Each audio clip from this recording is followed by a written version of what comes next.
Win number 3. The Aggie football team is off to a great start this season as they remain undefeated. Hello and welcome back to another episode of the Aggie Sports Report. I'm your host, Jordan Carlisle. The Aggies beat down Howard this weekend in front of over 16,000 fans in the stands and a national television audience on ESPNU. Danica Whitsitt will tell you all about it. Feels amazing. I'm just happy to be home. I can't wait to see my Aggies play tonight, and I'm just having a great time. The Aggies have improved their record to 3-0, the first undefeated start in 12 years. Quarterback Lewis Kendall hit Devin Moore on a 4-yard pass, giving the Aggies their first score of the game. The Aggies didn't stop then. Later in the quarter, Lewis Kendall's 8-yard run increased the Aggie lead to 13-7. After Dominique's Drake 1-yard run, the Aggies led 20-7. With 3:36 left in the half, Lawrence's 38-yard run put the Aggies out front 29-7. The Aggies turned the ball over twice and had a punt block, but the A&T defense was able to hold the Bison to just a field goal in the second quarter, keeping their lead at 27-10 ending the first half. The Bison scored the final 12 points of the game, which wasn't quite enough to stop the Aggies from securing their third straight win. Next time you'll see the Aggies in action will be against South Carolina State at the A&T Football Classic at the Georgia Dome. I'm Nika Whitsitt with the Aggie Sports Report. Thanks, Danica. Let's look at some more numbers from this weekend's game. Leading the team offensively was Lewis Kendall with 164 total yards, 24 rushing, and 140 passing, not to mention his 2 touchdown passes. Tyreek Cohen led the team in rushing with 48 yards off of 6 carries. Devontae Grant led the defensive effort with 12 tackles. This is the Aggies' 7th win in a row dating back to last season. The team is now 3-0. Awesome. Great feeling, great win. A little bit sloppy, we'll take it. You know, and we would never, ever apologize for winning. We're 3-0, and wins came hard around here for a long time, so let's don't get spoiled, and let's don't start talking about what's ugly and all that. No, a win is a win, and we're 3-0, and we're happy to be 3-0. Trevonna Williams was able to get a closer look at a key offensive player. This is wide receiver Desmond Lawrence's first year playing for the Aggies, but he's making a rather large impact. Desmond Lawrence, a track star transfer student from ECU, didn't come to A&T with big goals, just a big desire to play football. I haven't really set any goals. I haven't really set any major goals. I'm just playing right now. Desmond had very few expectations coming into this year, having only played 2 games in the past 3 seasons. This is my first college game since 2010. Transferring from ECU, Lawrence wasn't sure he would ever make it back on the field. The most difficult part was probably just coming to this school. You know, you don't really know how things are gonna go. Just gotta be optimistic, be positive, and everything's going pretty good so far. So I'm excited. Desmond led the team with 48 receiving and scored a touchdown against Howard University. Even though the Aggies may be 3-0, Desmond is sure to keep a leveled head going into the next game. Definitely gonna remain humble this week. The game was a little close. We had some scary moments, so we know we got some work to do next week. We just gotta keep improving this week of practice, and just keep improving. Next week it should be better. I'm Trevonna Williams for the Aggie Sports Report. Thanks, Trevonna. When we come back, we'll take a look at the A&T volleyball team. The Lady Aggies opened the MEACs with a win. This was the first time in 4 seasons that they beat this team. Stay tuned to see who they beat down. As we go into break, here's a look at the upcoming football schedule. We'll be right back.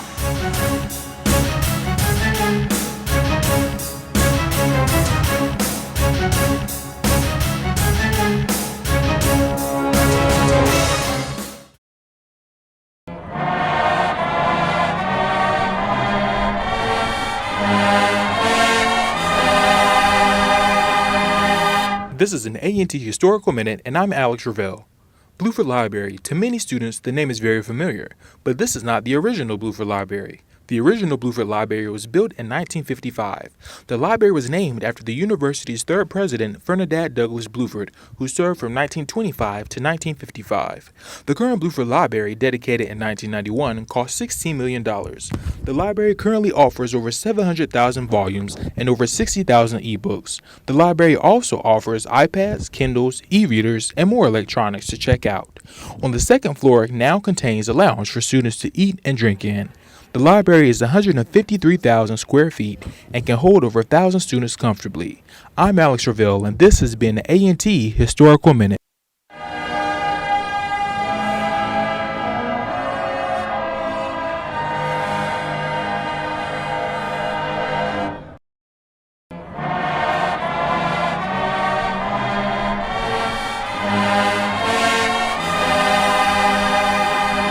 This is an A&T Historical Minute, and I am William Robson. The Corbett Sports Center opened December 3rd, 1978. It is named after Ellis F. Corbett, a 1931 graduate of A&T.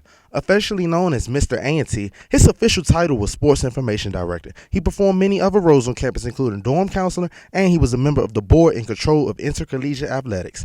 The three-story complex includes office space, classrooms, and 2 racquetball courts, in addition to an Olympic-sized swimming pool. Corbett also houses many of the human performance and leisure study courses at A&T. The Corbett Sports Center is the current home of the North Carolina A&T men and women's basketball teams and the swimming team. This has been a Historical Minute, and I am William Robson.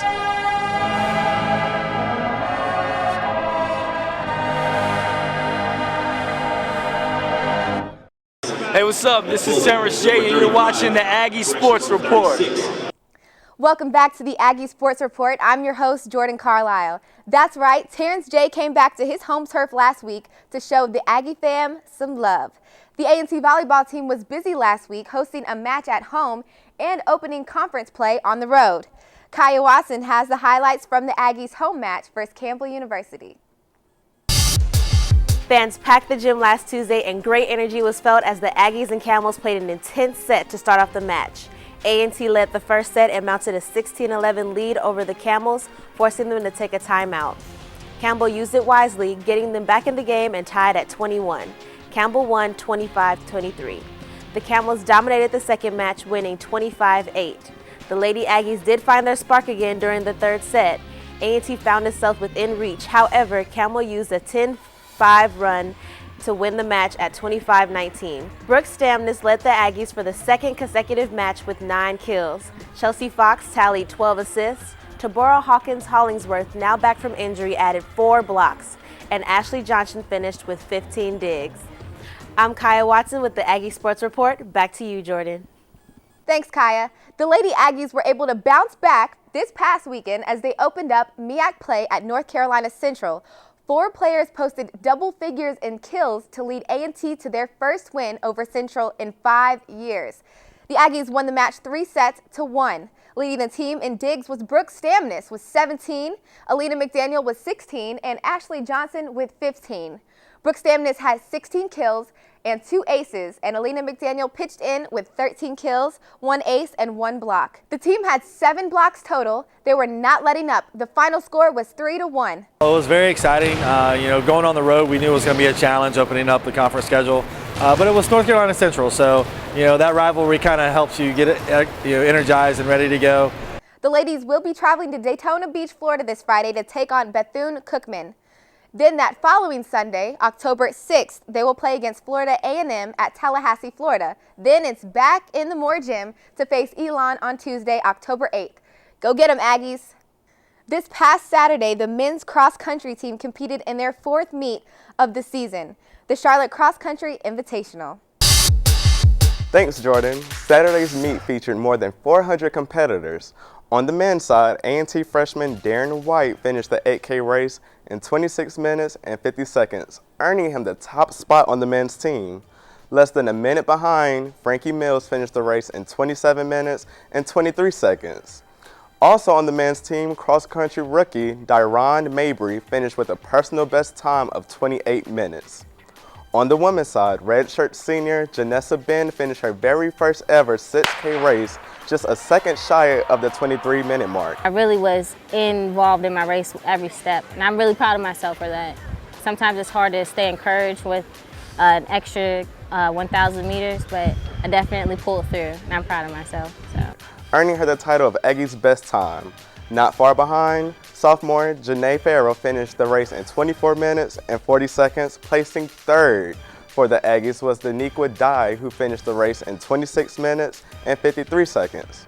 I'm Gerard Goins for the Aggie Sports Report. Back to you. A freshman, a runner, and a rising star. It's Franky Mills' first year on the squad, and he is showing up to, well, run. Alana Covington has the story.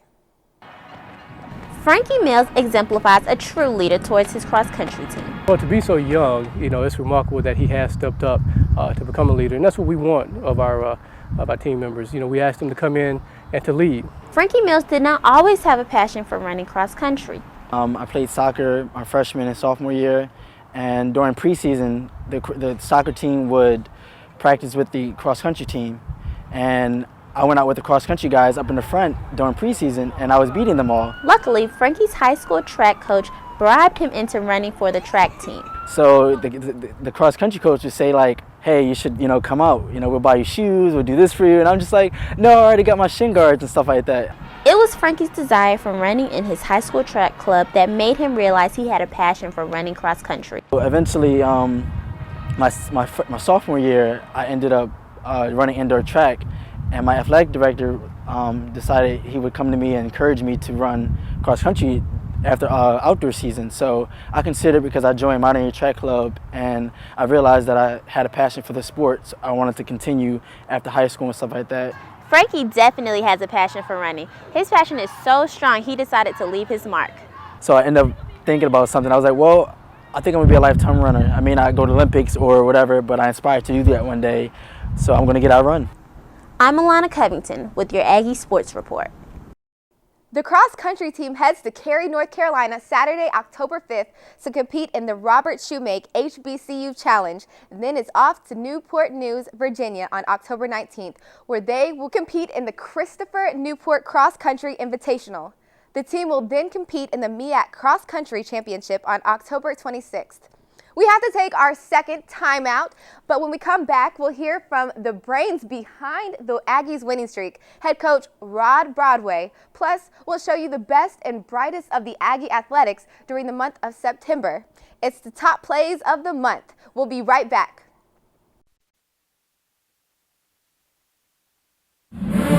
The College of Arts and Sciences is the largest college at North Carolina A&T in terms of students, faculty, and number of courses taught.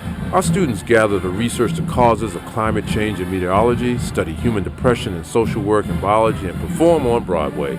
The university and community relax in the cradle of arts and sciences through WNAA, the University Gallery, our HD TV studio, and the award-winning University Marching Band.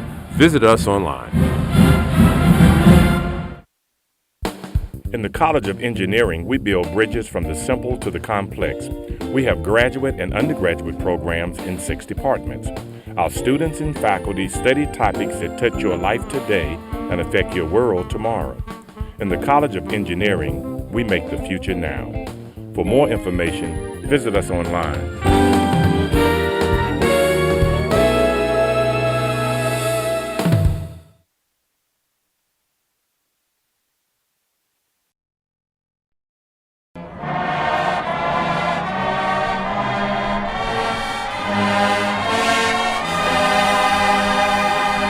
This is an A&T Historical Minute, and I am William Robson.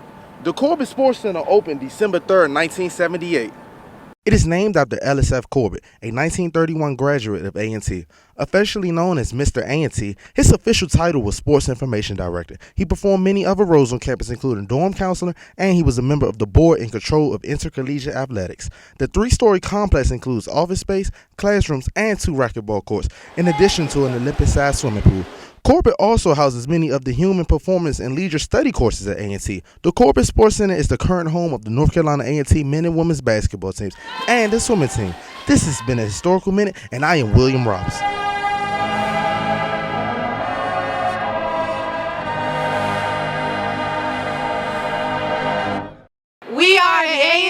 Army ROTC, and you're watching the Aggie Sports Report. Can I get a double? Welcome back to the Aggie Sports Report. I'm your host, Jordan Carlisle. While A&T is looking pretty good with a 3-0 record, head coach Rod Broadway remains grounded. Ian Zier caught up with the coach this past Monday for his weekly chat. Head coach Rod Broadway. Coach, talk about that Thursday night game. What was the difference in the win?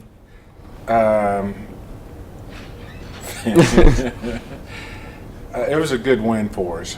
It wasn't as clean or as crisp as we would like for it to be, but it was a good win. But all wins are good wins. You know, winning is hard. People don't understand how hard winning is.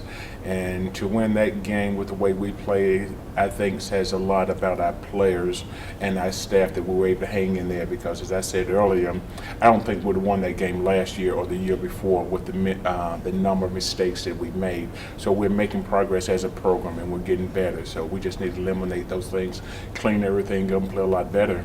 Okay. Wide receiver Desmond Lawrence, he led the team in receiving with 48 yards, and he had a rushing touchdown. Was he a real playmaker in this game? We thought going into the season he'd be a real playmaker, and he had, he is. He is, and he has the speed that we're looking for, and he's getting a little bit better feel now because he hadn't played in a couple of years, but being back out there, he's starting to get his feel and starting getting his vision back, and hopefully he can continue to make big plays for us. He has the type of speed that we need to break some games for us. Okay, talk about the first half. 4 out of your first 6 drives were touchdown drives. What contributed to the fast start? Guys played well, executed well, and was focused in on what we were trying to do. And when you do that, I think we have a chance of being pretty good.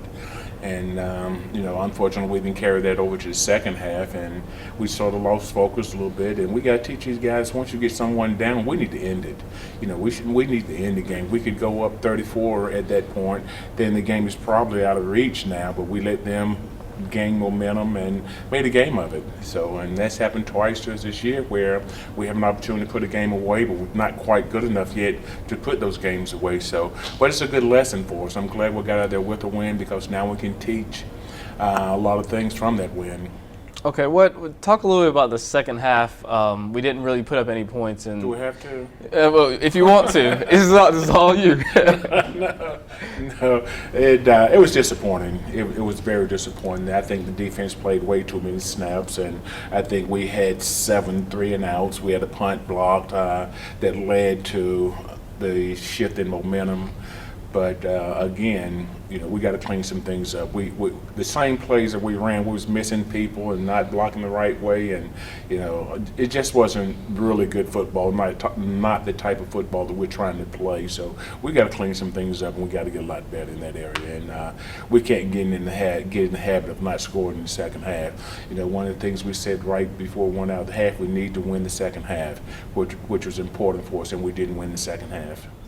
All right. Now, we always hear about Travis Crosby and Devontae Grant, talk a little about sophomore Daniel Penix. He has 5 sacks this season. He's a walk-on guy that is playing well and is able to make some plays for us, and he will continue to get better and better. But Travis, he's earned what he's got, so is Devontae, and Penix is just getting started, but over the first 3 games, he's shown a lot of growth and need to continue to grow and make plays for us at that position. That's a position that has got to make plays for you, the open side end. So if he can continue to grow and understand what we're trying to do and learn gap control a lot better and just basic fundamentals of hands and hips and eyes and all that, I think you have an opportunity to be a really good player. Okay, South Carolina State. We're going to the Georgia Dome. In the Dome. I don't like Bulldogs. No. Can't stand Bulldogs. But talk about that environment. Is the team really approaching this game with a different energy because of that environment? Well, I hope so, Ian, because this is a big game for us, and we want the guys to go and have fun and play well, but we don't want them to go down and get uptight. And that's a thin line between, really getting emotional, ready to play, and really getting too uptight. So we got to be careful on where we try to take them mentally this week. So But I think they're up for the challenge. I think they know what's at stake. I know we do as coaches, and it's a big game for us and for our program. So we need to go and play well, and we're going down to win the ball game. You know, we're getting to the point where we can compete with the top dogs in this league, but we need to get to the point where we're beating these guys. You know, not every once in a while, but every time we play them. That's what we need to get. So we're going down, and we're going to try to beat their butt. Okay, well, what are the keys? I know South Carolina State has a good defense. They've got a pretty prolific offense as well. What do you think is going to make the difference in the win and getting a win or a loss? Well, it's going to come down to the team that make the fewest mistakes. And if we can eliminate some of the mistakes that we made and get better as a football team, then I like our chances. But usually, you've heard me say this, more games are lost than are won. We can't afford to lose a game. You know, if we're going to lose, then they need to beat us. We don't need to lose because we drop a punt. We don't need to lose because we get a punt blocked. We don't need to lose because we shank one. We need to lose because we're not good enough to win, not because we're making mistakes that lead to losing. All right. Thanks, Coach. We don't like the Bulldogs here, right? We don't like the Bulldogs here? Coach, you gonna leave me hanging like that? No, you know we don't like the Bulldogs. Our players are getting a little winded. We got to call another timeout. But when we return from break, we'll get a closer look at this week's Fan of the Week and this week's Player of the Week. Plus the often imitated but never duplicated Aggie Plays of the Month. Don't leave the stadium. We'll be right back.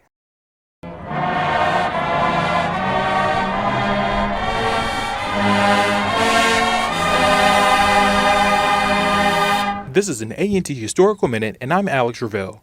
Bluford Library. To many students, the name is very familiar, but this is not the original Bluford Library. The original Bluford Library was built in 1955. The library was named after the university's third president, Ferdinand Douglass Bluford, who served from 1925 to 1955. The current Bluford Library, dedicated in 1991, cost $16 million. The library currently offers over 700,000 volumes and over 60,000 ebooks. The library also offers iPads, Kindles, e-readers, and more electronics to check out. On the second floor now contains a lounge for students to eat and drink in. The library is 153,000 square feet and can hold over 1,000 students comfortably. I'm Alex Ravel, and this has been the A&T Historical Minute.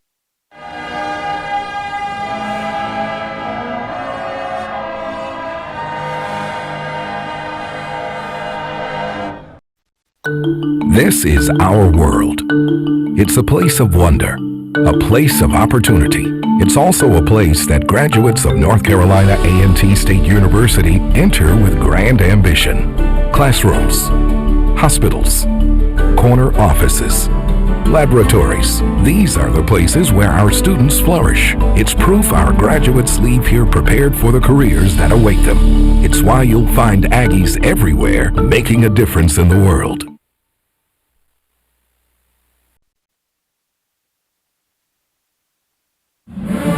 The College of Arts and Sciences is the largest college at North Carolina A&T in terms of students, faculty, and number of courses taught. Our students gather to research the causes of climate change and meteorology, study human depression and social work and biology, and perform on Broadway. The university and community relax in the cradle of arts and sciences through WNAA, the University Gallery, our HD TV studio, and the award-winning University Marching Band. Visit us online. Yo, what's really good is the P to the L to the A to the Y. It's your boy Play, house party and all that good stuff. And I want to welcome you to the Aggie Sports Report.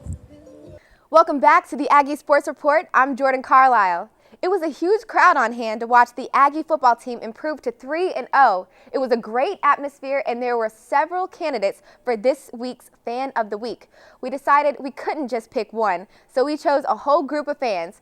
Take a look at these committed fans, the Aggie Live Wires.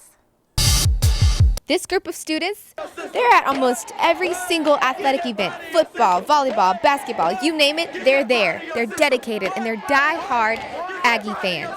This past Friday night, they were on their feet all night long, right next to the band, getting crazy as usual. Our hat goes off to the Aggie Live Wires, this week's Fans of the Week. This week we highlight volleyball player Brooks Stamness. The sophomore was all over the floor as the Aggies defeated North Carolina Central in their conference opener. Stamness recorded 17 digs, 16 kills, and 2 aces. And on Tuesday, Stamness led the team in kills for the second consecutive match with 9. Congratulations to Brooke Stamness, our Aggie Sports Report Player of the Week. This weekend, the Aggie football team travels to Atlanta to take on South Carolina State in the Atlanta Classic. The game will be held in the Georgia Dome, home of the Falcons. The Aggies and the Bulldogs will meet for the 52nd time this Saturday. Last year, A&T ended an 11-game losing streak to South Carolina State with a 17-7 win at the Aggie Stadium. This year, South Carolina State was predicted to finish second in the conference and the Aggies third. The Aggies enter Saturday's game with a 3-0 record, while the Bulldogs' record stands at 3-1. The Bulldogs have the best offense in the conference and the second-best rush offense. They will be put to the test as the Aggies own the MEAC's #1 rush defense.